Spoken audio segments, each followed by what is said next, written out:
Okay, so first of all, what I want you to do over here is go in your scripts folder, and we're going to create a brand new script called Road Manager, okay? And this is going to be, as it states, it's going to be our Road Manager, okay? Now I'm going to open the Road Manager script, and this is what it is. This is a very simple script. Most of it is just comments, okay?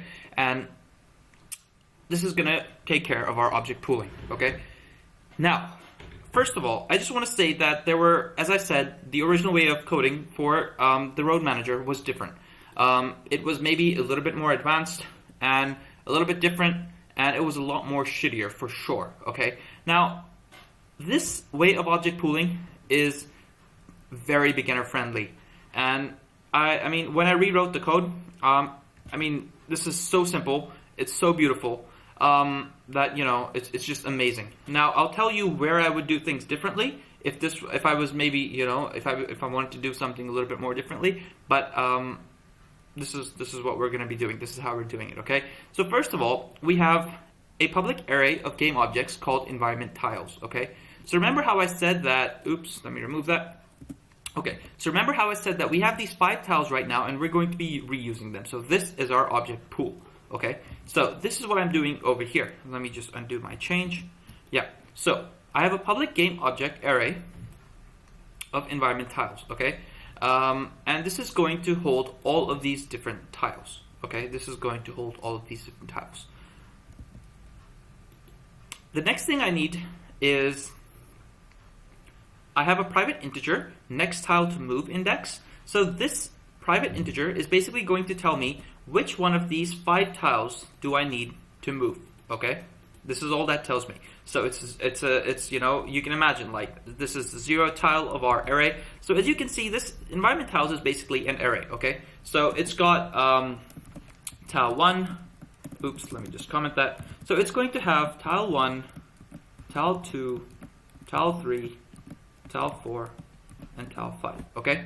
And if you know anything about arrays, or if you don't already know, I'll tell you that this is going to be our array, okay? It's going to have our 5 tiles, tile 1, tile 2, tile 3, and so on.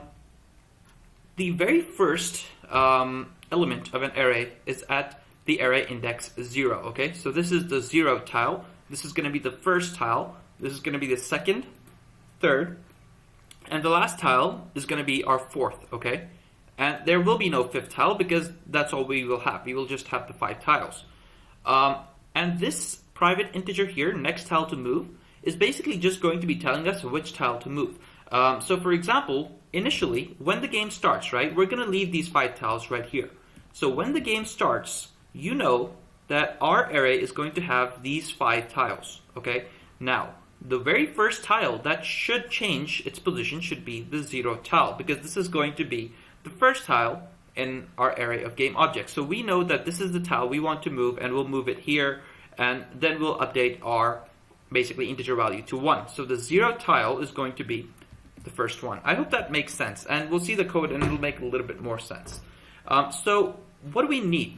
Basically, I mean, what I'm trying to say is, look, we need the pieces of the puzzle that we need to move. So these are the 5 pieces. We'll put them together in an array, okay? We then need to know that which one of those pieces do we need to move. So in this case, when the game starts, the first piece that we will eventually move is going to be the very first tile, right? So as the car moves forward, we're going to move this one, and then we're going to move this one as the car keeps moving forward, and so on and so forth. So this one is just going to, this variable here is just going to keep track of which tile we're going to move. The second thing you might already have guessed that we need to keep a track of is, hey, where am I going to move this tile? So I know I need to move the first tile, but hey, where do I need to move it? Now, you know, of course, by looking at this picture that, okay, so each tile has a length of 50, so this one is at 0, this is at 50, 100, 150, 200, and you know that the next tile, when I remove this from here, I need to put it at 250, right? But how do we remember that? How do we memorize that? I mean, how do we put that so that it updates in our code? That's what we need to talk about. So this variable here, next tile, z spawn point. Okay, so this is the z spawn point, the z value for where I'm going to be spawning the next tile. Now by default, I've made it 250. Now look, that's not a surprise because look, the first tile, when I move it the very first time, I want to place it at the z value of 250. So when I move this tile the very first time, then I want it to move it at the value 250, because look, when I move it at 250, I have a complete perfect match. So let me move that back. So this is what this variable is about, okay? So this pretty much takes care and remembers where I need to spawn the next tile.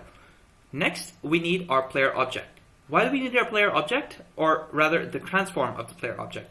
Why do we need the transform? Again, the transform is this little component here. It tells us about where the location of our object, basically, our player object. So we need to obviously know where our player is so we can determine, hey, do I need to, which tiles do I need to turn off and which ones do I need to turn on, basically. So we need the location of our car right here on the road so that we can decide which tiles we need to turn off and turn on. Okay, so for that reason, it's important. And this is a transform. And the last thing we need is we need a current tile index. Now I will come back to what this is. Ignore that for now and it'll make a little bit more sense very soon, okay? In the start function, we need to have our player, because as you can remember, this player is a private transform. Now, I can also make this public, because this is a beginner-friendly tutorial.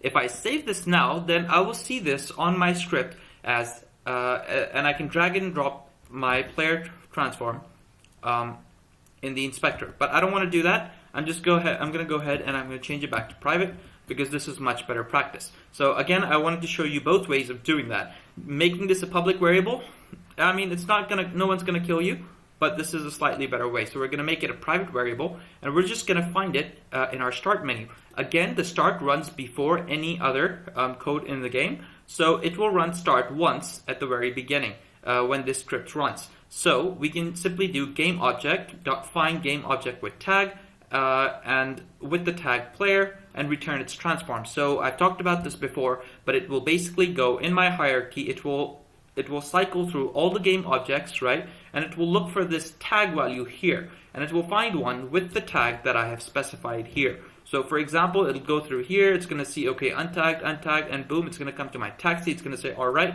look, this has a tag of player, and I'm going to return the transform, this right here, of this game object, okay? So now we have a reference to our player. Just a second.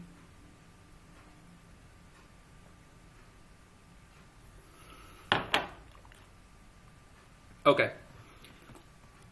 So now we have our player, and we can start looking at how we're going to procedurally generate our environment. So the first thing I want to do is, in my update, I have a function. We'll get to that. There's a couple of functions that we're going to be making in this tutorial. These are the two functions, and then we will be calling them here in the update. So the first function I want to talk about is update environment tiles. Okay, I can remove this from public because there's no need for it to be public. Okay, let's look at this update environment tiles. This function here is simply going to update the positioning of the tiles, okay? And I have done some commenting here for easy explanation. Okay, so currently I have 5 tiles in my pool at the following values. As you can see, I have 5 tiles. Oops, I have 5 tiles here with the values as I have specified at 0, 50, 100, 150, and 200, okay? And this is just talking about, again, what I need to do in this basically function. So, make a current environment index. This will tell us which tile needs to move. By default, it will be 0. So this is basically that private integer. So it's going to be yeah, so we've already talked about it. So this is going to take care of which index needs to move, and this is going to take care of where we need to move. So ignore the comments for now, and let's talk about the code. Okay, so here's what I do. I make a new vector 3 called new position, and in my array here of game objects, I come here and I put the index next tile to move, and I dot transform dot position. Okay, now if you're a little bit confused where I'm getting this array, what's going on, let me just go ahead and skip forward and tell you something. Look, we're going to make an empty game object, right, in our hierarchy, and I'm going to call it road manager. You can call it whatever you want, but I think this is quite a descriptive name, okay? But it can be anywhere, but I'm still going to reset it to 0, 0, 0. It doesn't really matter where it is. And onto this empty game object, I'm going to have my road manager script, okay? Now look, as soon as I added the script, it's asking me for this array, okay? So we have a public variable environment tiles, and it's an array. So it's asking me what is the size of this array going to be. So we want these 5 tiles in here. So I'm going to put the size as 5, and as soon as I hit enter, it's going to ask me to drag and drop into the inspector these 5 tiles. So I'm going to go ahead and do that one by one. So environment tile 1, 2, 3, 4, and 5. Okay. So as soon as I drag and drop these 5 tiles into here, this basically populates my environment tiles array. Okay, so just remember this tile here is the 0th index of our array. Then this is the 1st, the 2nd, the 3rd, and the 4th. Okay, so now we have our environment tiles array ready to go. We have got our tiles, we have got our environment tiles all set and ready to reuse. Okay, so the first thing I do is I make a new vector 3 called new position, and I find out the position of the current tile that I need to move. So environment tiles is basically the array that we just made, okay? And inside it, I put my next tile to move index. As I said, this variable is going to remember which tile I need to move, and the very first time, since the first tile is the one that we need to move, the index, the value of this variable is at 0. So when I do environment tiles, square brackets, and next tile to move, I'm basically accessing the next tile to move index element in environment tiles array. Okay, so if this is 0, for example, then this is going to be the first tile of the environment tiles, and if it's 1, then it's going to be the second one, and so on and so forth. Okay, I hope that makes sense. Once we have the game object, right, this part of the code gives us the entire game object here. So it will give us, if this index is 0, it would give us the first tile. And then I need to find, basically, I need to access the position, right? Because I need to move the Z position. So to get the position from a game object, I can simply do, where is it? So once over here, I can do dot transform. So when I do dot transform, it gives me this transform, and dot position gives me specifically this position, because we don't need the rotation, we don't need to bother with the scale, we just need the position. So, and this, as you can see, has an X, Y, and Z value, which is why I saved it in a vector 3. So, that's what I've done here. I am basically getting the position of the next tile to move. I hope that makes sense, okay? Now, what do I want to do? I want to change the Z of the next tile to move. I don't want to change the X, because if I change the X, right, if I change the X, it's going to move like so. If I change the Y, it's going to move up and down. I don't want to do that. I just want to change the Z, okay? So, what I do is I take this vector 3 that I just got, and I do new position dot Z equals to the next tile Z spawn point. So, as I said, we have 2 variables, one which takes care of which tile needs to move, and the other variable which needs to take care of where the tile needs to move. Now I know that the very first tile is going to be at Z position 250, and that's why I saved it as 250. So what I can do here is I can make my new position.z as next tile Z spawn point. Okay, so basically I have a new vector 3 now, which has the same X and Y as this first tile, let's say, but it has a new Z, basically, which is the updated Z, okay? Now what I can do is I can go back into my array, okay, environment tiles array. I can go back to the same tile that I was working with, okay, so next tile to move. I can find its transform dot position, and now I can set it equal to the new position. Did you see what we did? What we did was, we will call this, so this is just going to update the environment tiles. So whenever we call this function, we know that we need to update a tile. This function, what it will do is it will simply take the tile that needs to be moved. It will create a new vector 3. It will store the position of that tile which needs to be moved. It will update the Z position of that tile and then save it back into that same tile. And in doing so, we have completed our movement. Okay? I hope that makes sense. Now we need to do a couple of things. Now we've moved our tile, and we need to update. Now we need to update which tile needs to be moved next time. So when I come over here and I do next tile to move index plus plus, I'm basically incrementing the index by 1. So as you know, the next tile to move was 0, and the very first time the game runs. But once we move it over here, we now want to move the first. We need to increment it by 1 because of our array over here. We need to, once we move this one, we need to increment the value by 1. So when I go over here and if I do, what's it called? When I do next tile to move index plus plus, I'm basically incrementing the index so that the next time when I call update environment tiles, I move the next tile in my array, okay? I hope that makes sense. The other thing I need to do is when I increment my next tile to move index, right? So I have an array of 5 game objects, okay? The first time I'm going to move this one, then I'm going to update it, and then I'm going to move this one over here. So my index will be 1, then I'll increment it again, my index will be 2, then I'll increment it again, my index will be 3, and when I mean increment it again, I mean I'm going to be moving these tiles. Then I'm going to increment it again, it's going to be, our index is going to be 4. Now, once we've moved all the tiles, if I increment my index again, right, then it's going to be, the index is going to be 5. And it's going to come over here and it's going to try to do something like environment tiles, square brackets, 5.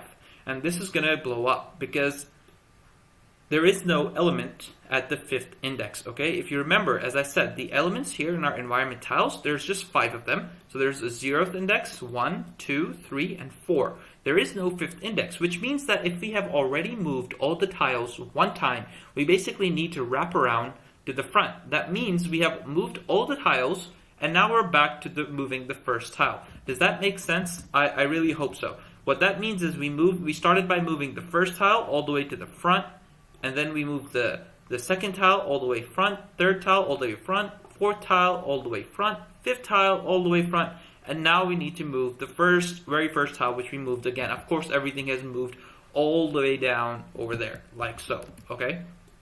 So I hope that makes sense.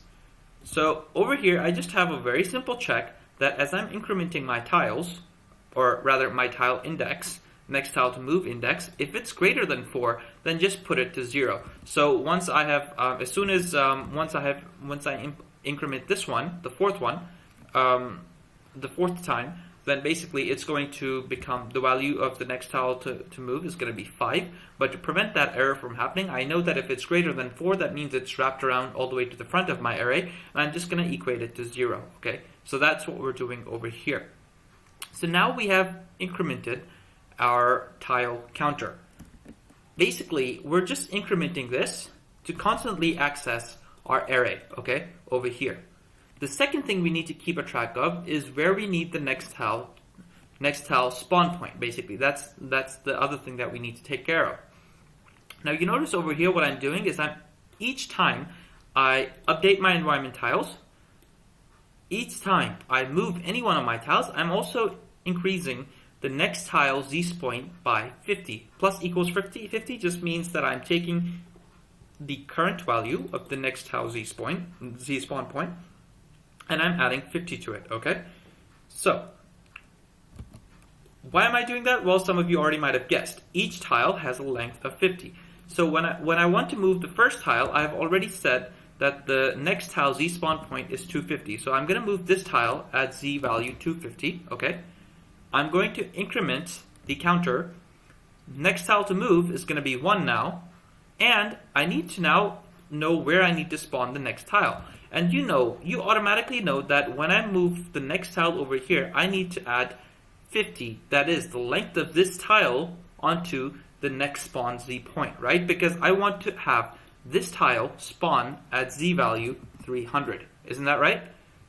So, I hope that makes sense. Basically, every time we update a tile, we will update which tile needs to be changed, and we will add 50 to the next place where we want to pretty much spawn the next tile.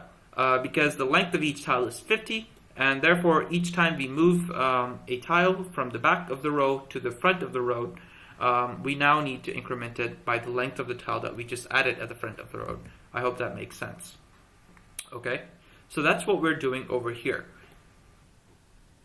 All right, yeah. So, so far we've basically looked at the update environment tiles function, okay? All this tile, as we said, all this function does is it takes one tile, removes it from the front of the line, and it puts it at the end of the line. Now, I think I've gone way over time, so what I'm going to do is I'm going to pretty much pause the video here, and I will explain the other function, the check and update. So this is the function which is going to check the it's going to check when I need to update my, when I need to call this function or not, when I need to update the environment tiles. So I'm going to do that in the next video. Okay, thank you so much, and I will see you in the next video.